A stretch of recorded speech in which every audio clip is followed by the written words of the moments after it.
Je pense que ce forum-là va enraciner ma conviction que le dialogue social est vraiment une condition essentielle, non seulement à la reprise de nos activités, mais à l'efficacité de notre économie au Québec. Et je pense, tu l'as souligné, Audrey, qu'on peut vraiment être fier de ce réseau partenarial-là, qui, au-delà d'être tentaculaire, est extrêmement pertinent à la réussite de toutes nos actions. Puis c'est impressionnant, je dirais, de voir des personnes du milieu de l'éducation côtoyer le communautaire, le syndical et le patronal avec, bien sûr, notre gouvernement à nous tous. C'est, je pense, un succès. Ça s'est fait dans l'ordre, dans la rigueur et dans le respect de tous et toutes. Donc, chers partenaires, je vous remercie de votre participation, de votre engagement. Et il y a un effet éminemment rassembleur à un forum de cette nature-là. Et il faut que je souligne aussi l'intervention des comités sectoriels de main-d'œuvre, les conseils régionaux des partenaires du marché du travail, les comités consultatifs aussi, les membres d'Emploi Québec qui relèvent de mon ministère. Je pense que c'est le fruit aussi d'une immense collaboration pour organiser et s'assurer que ce forum-là soit un succès. Donc, bravo à, encore une fois, c'est important, vous le savez, hein, de maîtriser les enjeux du marché du travail et ne jamais omettre aussi l'importance des défis démographiques puis de la transformation numérique ainsi que les changements climatiques. Je pense qu'on a un devoir d'être visionnaire. Il faut continuer d'exercer une veille par la voie de la Commission des secteurs en émergence. Puis on réfère souvent à la santé, aux technologies de l'information, communication, la construction, mais il y a aussi les technologies vertes. Il y a plein de secteurs qui sont en émergence. Il va y avoir beaucoup de nouveaux emplois qui seront inventés au cours des prochaines années. Puis ça va soutenir une transformation durable de notre économie. Il faudra porter aussi une attention particulière au secteur fragilisé. Moi, je vous ai vraiment bien entendu pour s'assurer qu'il dispose d'une main-d'œuvre compétente et en nombre suffisant quand la reprise se fera sentir au sein de ces secteurs-là. Il va falloir trouver des manières de réduire les écarts entre les manques et les surplus de main-d'œuvre selon les régions et entre les postes disponibles et les aspirations légitimes des travailleurs. Donc, il faut aussi poser des gestes concrets à l'égard des femmes, des jeunes, des personnes immigrantes qui ont été particulièrement affectées par la pandémie, tout en continuant nos efforts d'intégration et de maintien en emploi que nous avions amorcés avant la pandémie. Et ça concerne aussi les personnes autochtones, les personnes en situation de handicap, les personnes judiciarisées.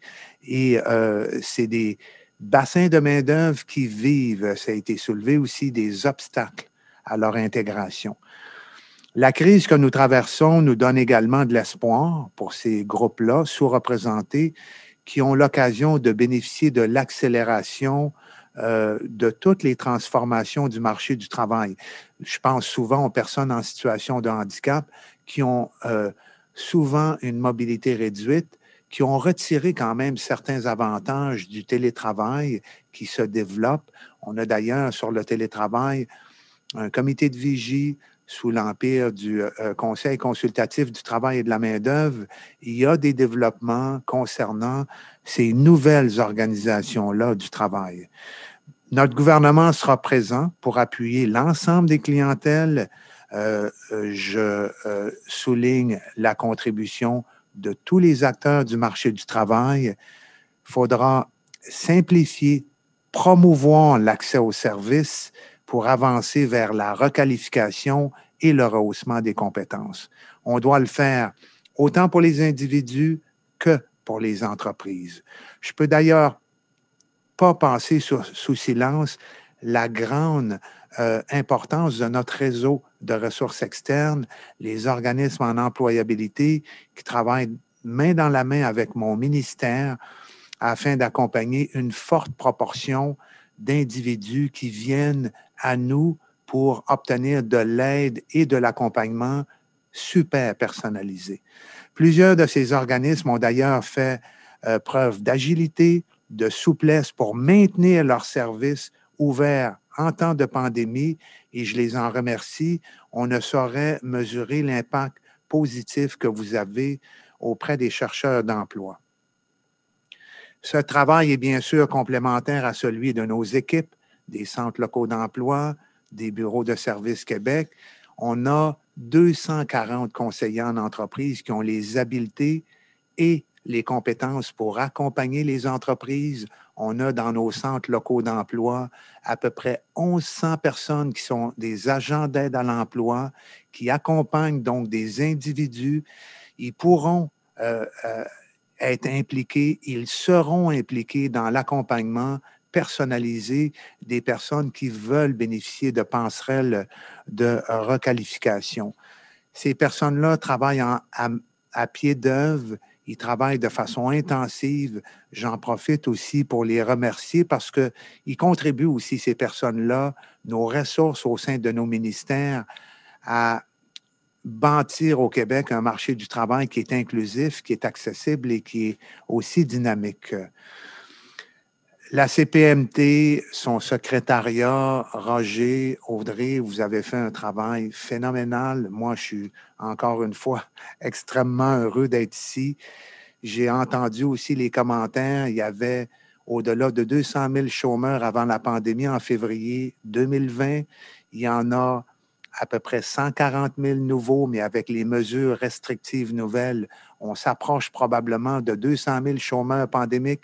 Mais quand on parle de passerelle, de réorientation, de rehaussement des compétences, on pense à la totalité des chômeurs et on pense à ceux qui sont en emploi parce qu'il y a des personnes qui sont en emploi qui pourraient peut-être, s'ils sont ingénieurs, vouloir concevoir des drones, faire du travail à valeur ajoutée qui va accélérer le processus de numérisation de l'entreprise pour laquelle ils sont embauchés. Donc, il n'y a pas d'exclusion dans nos volontés de requalifier et de rehausser les compétences. Au contraire, c'est une approche qui se veut la plus inclusive possible.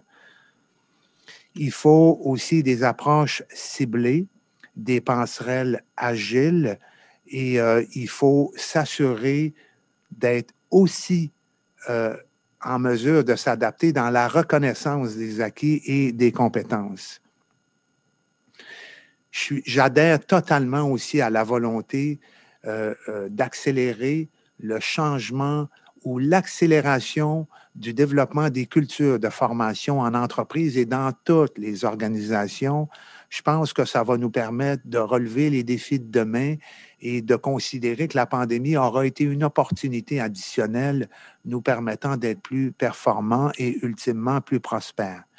J'en appelle donc à l'ensemble de la société civile pour effectuer une corvée de requalification et de rehaussement des compétences qui permettra à terme au Québec de se positionner par la qualité de sa main-d'œuvre. Il faudra élaborer une offre plus étoffée de formation de courte durée, des programmes en alternance travail-études, la formation à temps partiel au niveau où ce n'est pas toujours possible, tout en ne lésinant pas sur la pertinence de ces formations pour ne pas perdre d'expertise.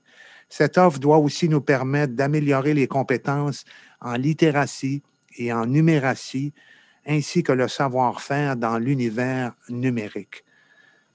À ce chapitre, j'annonce qu'Investissement Québec et le ministère de l'Économie et de l'Innovation vont travailler en étroite collaboration avec le ministère du Travail, de l'Emploi et de la Solidarité sociale pour appuyer la transformation numérique des entreprises.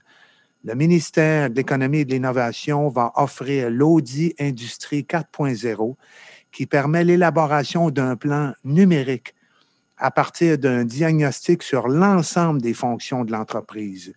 L'Audi sera offert aux entreprises qui souhaitent effectuer la transition vers le numérique.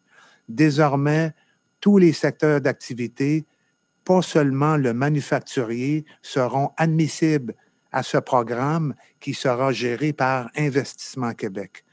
Un volet gestion du changement et développement des compétences sera ajouté avec la collaboration du ministère du Travail, de l'Emploi et de la Solidarité sociale.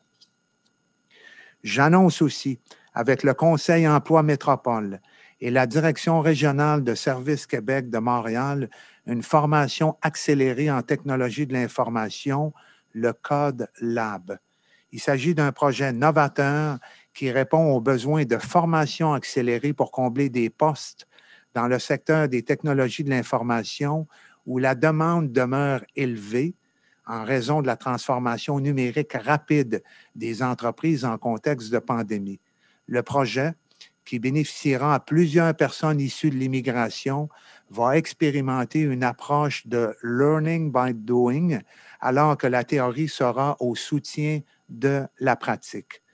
Le Conseil Emploi Métropole soutiendra financièrement le Collège Bois de Boulogne pour appuyer la mise en œuvre de Code Lab, une réponse proactive aux besoins de travailleurs en TI et aussi en soutien à Montréal, grandement touché, on le sait tous, par les impacts de la pandémie. Plus de détails suivront à cet effet dans les prochaines semaines. Une troisième annonce découle du forum d'aujourd'hui. Le ministère de l'Immigration, de la francisation et de l'intégration va effectuer un blitz pour un accompagnement personnalisé des personnes immigrantes récentes. Il va ajouter une passerelle dédiée pour les personnes disponibles à la requalification. Ces personnes pourront ainsi entamer un parcours de requalification reconnu vers les emplois dans les secteurs en demande. Le MIFI va aussi offrir en amont un accompagnement vers les services de francisation et de reconnaissance des compétences et des diplômes. Ces actions menées conjointement par nos ministères font état de l'importance de la synergie gouvernementale et la nécessité de briser les silos. C'est en travaillant tous ensemble que nous avancerons plus rapidement et je tiens à remercier une fois de plus mes collègues Fitzgibbon, Girard, Giraud, Roberge et McCann qui sont, au-delà d'être de fins collaborateurs, sont des amis avec lesquels on a énormément de plaisir à travailler. Ils ont tous participé aux discussions d'aujourd'hui. Ils sont des alliés indispensables pour favoriser la réussite de nos actions communes.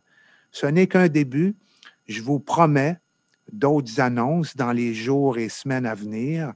Aujourd'hui, nous avons créé des étincelles. Je m'engage à alimenter le feu.